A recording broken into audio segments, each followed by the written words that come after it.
Erinevatel Eesti spordivõistlustel ületatakse finišioon aasta jooksul rohkem kui 100 000 korral. Spordivideo teeb personaalse video igast sportlasest, kes lõpujoone ületab, et võistleja saaks oma spordielamust meenutada ja sõpradega jagada. Seda nii kohe pärast võistlust kui 10 aasta pärast.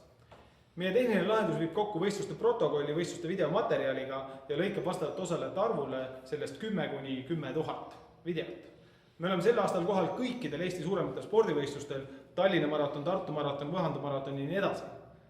Aga me soovime juba sel aastal pakkuda teenust väljaspool, et jõuda 500 000 personaalse videoni. Meie ärimudel näeb ette video pakkumist võistluste toetajale 1 eurose hinnaga. Kui tänu ajujahile me jõuame Eestist väljaspoole, siis 50 000 asemel me räägime 500 000. 500 000. Spordivideo teeb video igast võistlejast.